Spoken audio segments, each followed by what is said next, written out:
katanya kantor YouTuber. Pas dia syuting begitu pakaiannya kok seksi-seksi banget. Tenang Firly, ini sudah legal dan berbadan hukum. Kamu tidak perlu takut dan tidak akan kelihatan. Didapatkan fakta-fakta bahwa telah terjadi tindak pidana yang bermuatan kesusilaan.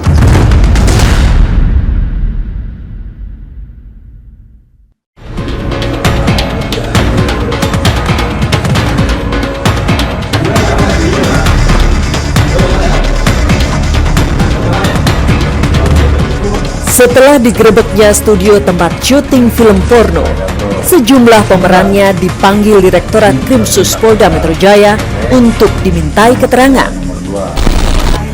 Dari total 16 orang pemain film yang dipanggil polisi, 12 diantaranya hadir memenuhi panggilan.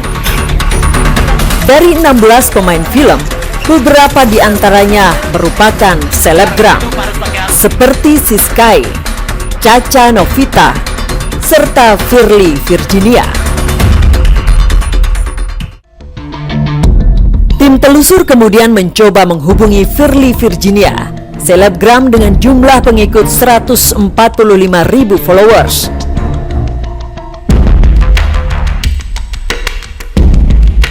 Di sebuah kafe di Bilangan, Jakarta Timur, secara eksklusif kepada tim telusur TV One, Firly Virginia blak-blakan menyoal terbongkarnya pembuatan film porno.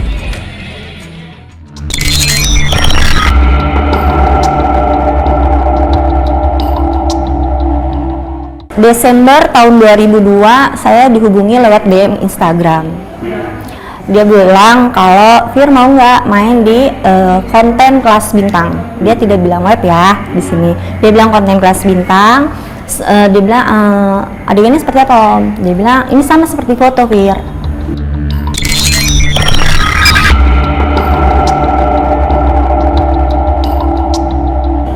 Di studio dia cuma memperkenalkan, oh ya gini, dia tidak bilang tidak bilang untuk web ya, masih tetap bilang konten segala macam. Oh ya udah, nah begitu mau take, saya kaget dong, ternyata ada touching. Yang dimana memang saya tidak pernah menerima foto apa atau segala macam, saya nggak pernah itu, tiba-tiba ada adegan seperti itu. Terus saya bilang, Om, emang boleh ya? Nggak jadi masalah ya? Terus dia bilang, tenang Firly, kita diomongin dalam, tenang Firly, ini sudah legal dan berbadan hukum. Kamu tidak perlu takut dan tidak akan kelihatan bagian-bagian yang memang sensitif, itu tidak akan terekspos katanya. Oke. Karena saya butuh uang, jadi saya mau melakukan itu. Setelah berapa kali syuting, akhirnya saya sempat menolak. Karena ini udah nggak bener nih. Kenapa kok kayaknya dipaksa? Kita dipaksa. Jadi semua syutingan itu tidak ada skrip, dan semua yang tahu alur ceritanya atau judul dari ceritanya itu hanya Om Irwan aja. Kita nggak pernah tahu itu judulnya apa, kita nggak pernah dikasih tahu kita untuk dalam satu hari kita syuting itu untuk berapa judul, kita nggak pernah tahu. Ya, dia cuma bilang kalau ini memang kan tayang di web dewasa 18+. Dia tidak bilang kok ini web porno yang seperti diberitakan ya, tidak dibilang web porno, dan memang webnya itu kan tertutup. Dia hanya beberapa yang bisa daftar atau gimana, saya juga kurang mengerti. Soalnya hanya Om Irwan saja yang tahu itu. Kita cuma disuruh syuting, ya syuting aja sudah.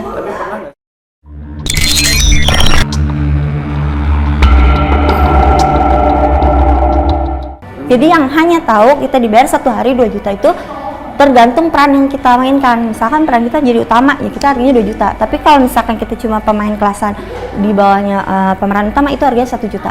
Saya tidak pernah mendapatkan keuntungan dari sebesar yang pendapatan yang dia dapat. Kita cuma digaji, kita cuma pendapatan yang kita digaji. Gaji kita doang udah.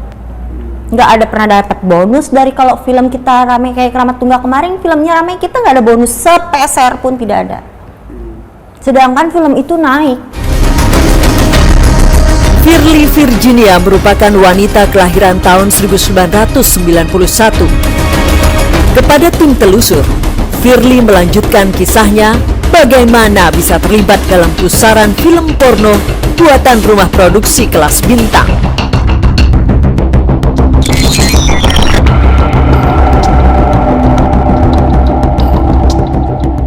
Ada PT-nya.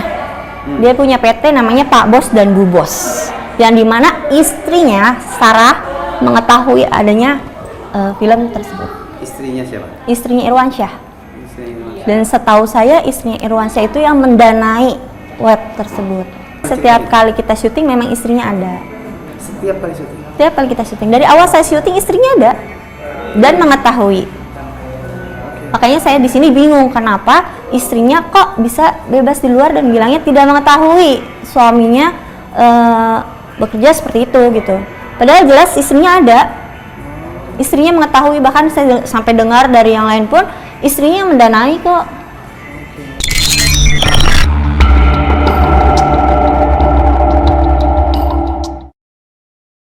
Jadi gini, setiap kali kita syuting kita nggak pernah dikasih skrip. Jadi semua skrip atau jalan cerita hanya Om Iran yang tahu. Kita diarahkan, gue maunya gini nih Fir, gue maunya gini nih Fir. Kita cuma dikasih tahu mindsetnya, mungkin di kafe kamu ngobrol sama ini, itu mesti kita tektok sendiri, gitu. Nah, setelah kalau ada adegan dewasanya, itu dia yang mengarahkan, dia maksa. Kalau kita nggak mau atau kita nggak sesuai dengan apa yang dia mau, itu kita bisa dibentak-bentak sama dia. Bahkan kita bisa dimarahin di situ. Bahkan terkadang kata-kata kotor dan kata-kata kasar itu keluar dari mulutnya Irwansyah. Contohnya apa? Yang bikin dia marah waktu itu? Adegan kita kurang menjiwai. Dalam arti gua nggak dapet ekspresi lu, gua nggak dapet, gua maunya gini. Sampai kadang ada dimana kita misalkan kita udah capek, tetap harus kerja karena posisinya itu belum selesai. Dia belum mau dapetin apa yang dia mau. Terkadang kita risih ya, harus misalkan ada adegan ciuman yang kita berciuman dengan beberapa orang di situ, kita harus mau. Kalau nggak mau dibilangnya kita nggak profesional. Dan kadang tuh saya sendiri tuh jijik gitu, maksudnya kenapa sih? Udah kalau mau satu orang aja, udah di situ satu orang aja gitu loh. Adegan gitunya kan ya, udah gitu posisinya kan kadang panas keringetan kan kita ada rasa risih dong. Tapi kalau kembali lagi karena kita butuh uang dan dipaksa sama Irwan, daripada itu kadang kita juga jiper sendiri denger dia udah bentak-bentak, udah mukanya nggak enak tuh kita takut sendiri, takutnya kita diapa-apain juga kan di sana. Dan terkadang orang nggak ada yang tahu kalau Irwan itu setiap kali kita syuting ada kadang kurang ajar sama kita.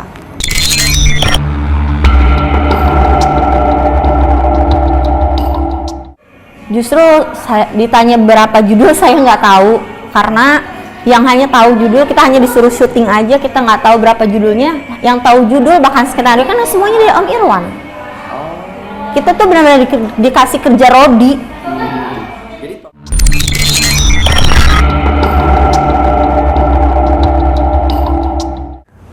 Saya juga nggak tahu ya kalau ditanya soal itu, soalnya kita benar-benar dipaksa gitu. Kita kerja, kalaupun kita tahu akan seperti ini ataupun kita tahu ternyata dia bohong, kita nggak akan mungkin mau dong.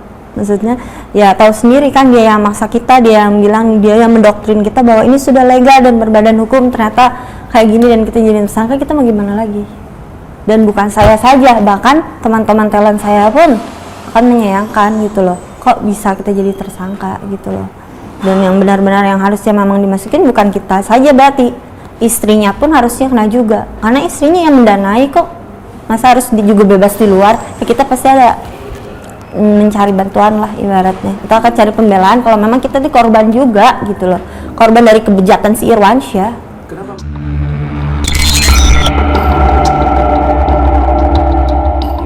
Saya nggak tahu justru itu. Saya juga menyayangkan ya, benar-benar ini Om Irwan maksudnya apa sih ke kita orang, benar-benar kita kayak di expose sengaja begitu atau gimana, saya juga nggak tahu. Karena saya kagetnya itu pas kemarin pas penyelidikan, kok ada ya, terus udah gitu nggak dengar dari sana sini, netizen tahu sendiri, mas tahu behind the scene keluar, saya juga nggak tahu apa-apa di situ. Saya kaget, bahkan ya namanya dengan kejadian ini orang tua saya juga kaget kan gitu, maksudnya ini anak kok jadi kayak gini gitu.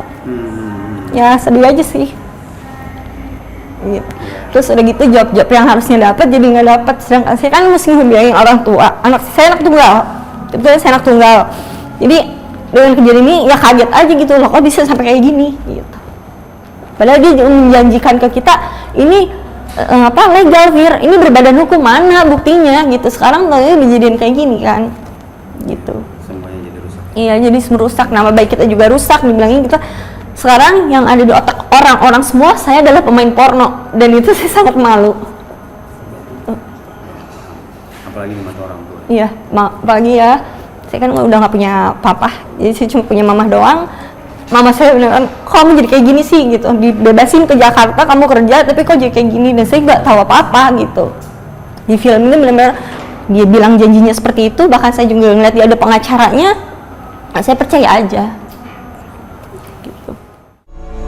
Menjerat para tersangka ini, termasuk tersangka lainnya nantinya yang masih saat ini kita kembangkan penyelidikan lebih lanjutnya terkait dengan pornografi.